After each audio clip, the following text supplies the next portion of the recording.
My name is Pauline Tabur. I'm living in Rennes in France and I'm working at Rouge since a few months.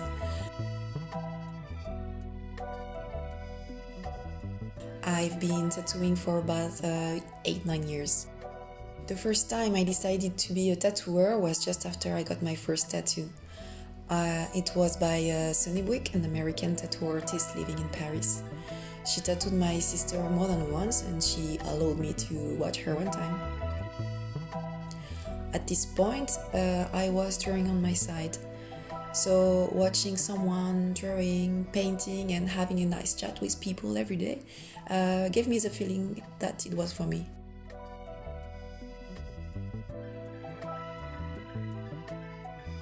So I stopped my job and started a portfolio and looked for an apprenticeship. And I got very lucky at Nuevo Mundo in Paris, where I learned from Dago. It was a perfect mix between the old school way to learn and an artistic and open-minded place, and I'm very grateful for that.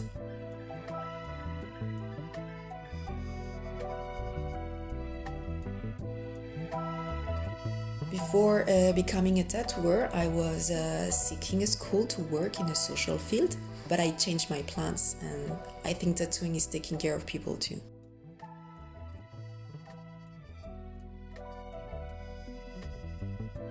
My style is Japanese and I want to do traditional, so I mostly draw classic pictures, except when my customer asks me for something specific. My designs are colorful with a lot of gray, which I love to use as a tattoo technique, but also to lower color intensity. Right now I'm using almost just green and red for colors.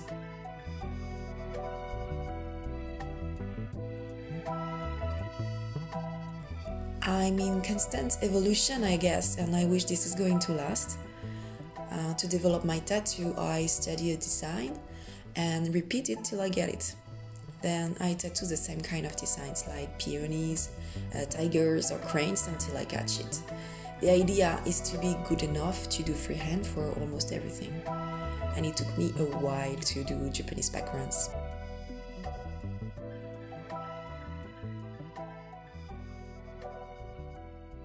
I would like my tattoo to evolve as a more personal style, but I need to understand better Japanese codes, designs and background first. So I stay focused on that right now.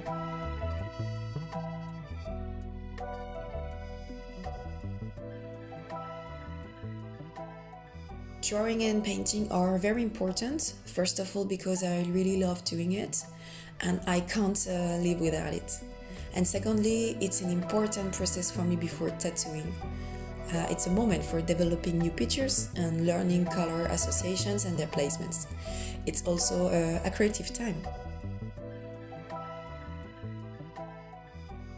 I get my inspiration from a lot of artists and old Japanese pictures, but I'm very influenced by the ukiyo-e first family. And also Oriken, Orifuku and Orimatsu Bunshin. I think they have very powerful impact on the skin. For the rest, I'm learning from Tori ukiyo-e school because they are simple to describe and tattooable, I think, with solid black on it. So I'm trying to draw my characters like them. And I like trying painting techniques like suminagashi. It is a simple system using wire to print ink shapes. Also, I discovered otsue, Japanese paintings. I think they are rough and amusing pics from the past. I attempted to reproduce its stencil process and it's very funny to do that.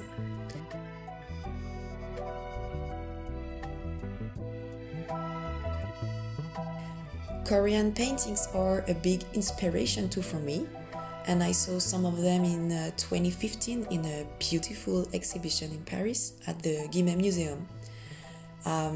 They used blue, pink, green and vivid red on the same landscape paintings with weird animals, and it's definitely a cool view of the world.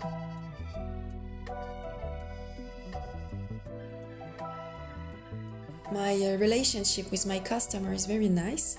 I've tattooed some of them from the very beginning. and sometimes it's like seeing an old friend. Today they ask me more for Japanese tattoo designs than a few years ago. French people have been more open and sensitive to traditional lately. Before they wanted almost just black work, and now they are willing to adopt color on their skins. About 6 years ago, when I was working as a guest in different tattoo shops in France, it was very difficult for me to tattoo Japanese designs. And today, they almost ask me just for that, so I'm very happy. Also, because Japanese culture, I think, is very popular right now in France through significant exhibitions of okusai and ukiyo-e a few years ago. I don't watch anime, but almost all my customers are really into it and are very influenced by that.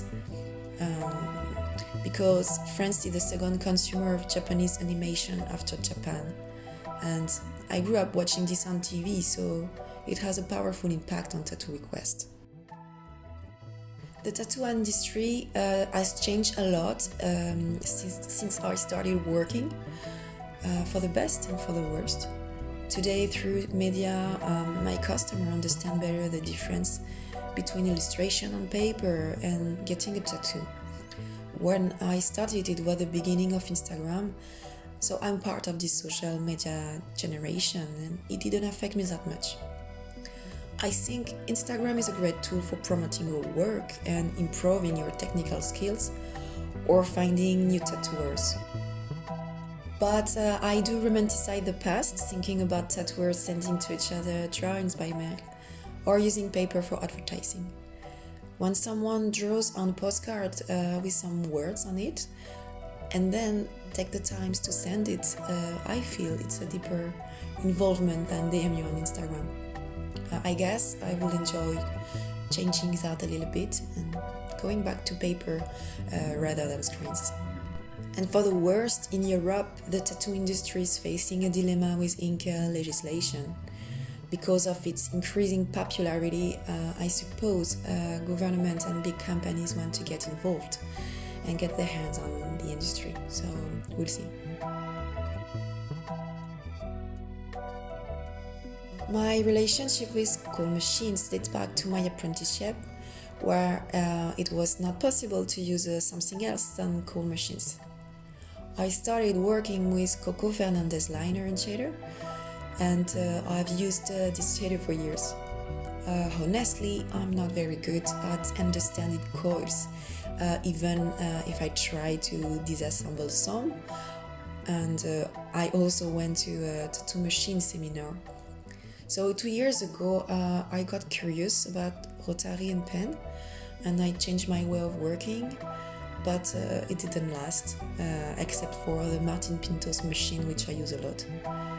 I missed the feeling of the coil, so I went back to my Lucien Capsmine liner, a French builder. And I do like the coil machines for packing gray wash, and I think it's smooth, and I have the feeling I can easily reach a flat gray and the tone I want without needle traces. And right now I'm working with a Lucas Ford.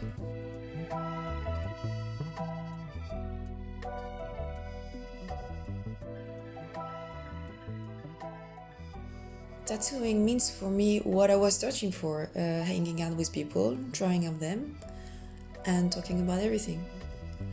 But it's also not a linear life. I used to move a lot in France as a guest, and before Rennes, I lived in Germany. This lifestyle teaches me how to let go of hard times, such as the periods with not too much work, or when you feel that you stop evolving before you become better. I'm still learning how to face this kind of crisis and don't let it play with my happiness. I do have a particular plan for my future. I want to settle down somewhere to open a shop, and right now I moved back to my country near my friends and family, but I'm still guesting a lot in France, like Paris, Strasbourg or Lyon. Thank you, Tales from the Coils. I'm very happy to be part of your project.